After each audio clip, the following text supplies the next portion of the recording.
What sparked the decision to start playing? What do you feel like his presence opened up?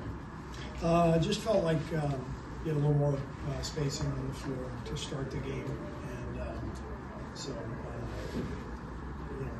it's not doesn't necessarily mean it's permanent. It just felt like tonight that was a point. What stood out to you, obviously, from the second half? Just able to just turn it up and outstorm those final two periods. Much better level of competitiveness in the second half. I thought they outcompeted us in the first half, and they were making it difficult for us to get the ball across half court. They were playing really, really hard, and we didn't match that. And in the second half, I thought we flipped that around. I thought Wiggs' defense on Terry Rozier in the second half was one of the keys to the game. I thought J.K.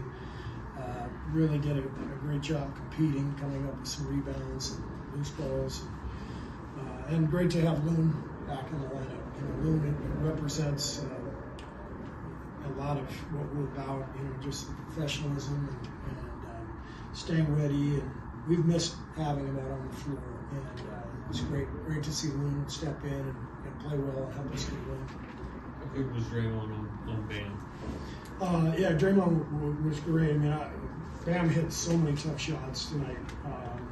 All you can really hope for is to keep him, away from the hoop. And he made, I don't know, it felt like 7 or 8 turnaround, fadeaway jumpers.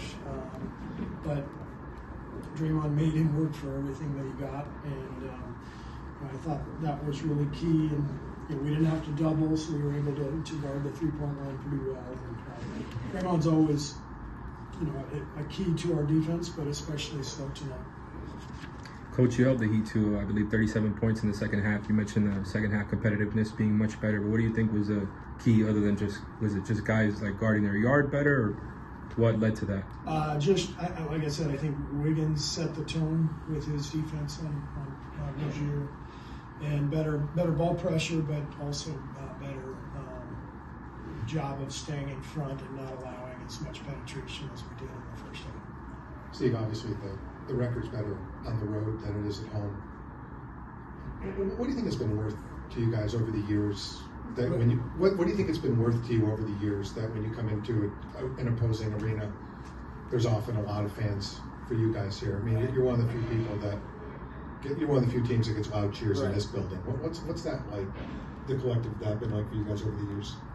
Yeah, it's great. I mean, you walk into any arena in the league on the road, and there's automatically just blue and yellow jerseys all over the place. Steph's got so many fans across the country, and a lot of people cheer for him no matter where we are. And so that part is nice. It's it didn't work last year, so it's working again this year. I don't know why. You mentioned their pressure, their ball pressure, giving you guys some issues in the first half. They play a bunch of different variations of defense. It's all on tape. Did that full court pressure catch you guys by surprise, I guess? And how different is preparing for this team versus other teams? Yeah, I mean, we expected it because that's what they do. They play a lot of zone. I don't know where their numbers are this year, but historically they're one of the most zone-heavy teams in the league, and especially when they're shorthanded. I know Spo well. He's challenging those guys to pick up full, to get into the ball, full court pressure. They got an 8-second violation on us in the first half, a couple steals, and I thought that kept them in the game.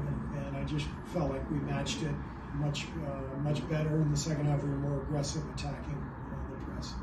A little bit on Miami's defense. Just what's the challenge of going into a game and preparing for Bam defensively? Like what's unique about him? Well, he's unique in that he can push the ball in transition. He's the fulcrum of their offense. They give him the ball and they start running their off-ball actions, dribble handoffs. But he can also be the lob guy, set the high screen and dive. And as you saw tonight, he can make that mid-range shot with ease. So he's a great player. Thank you.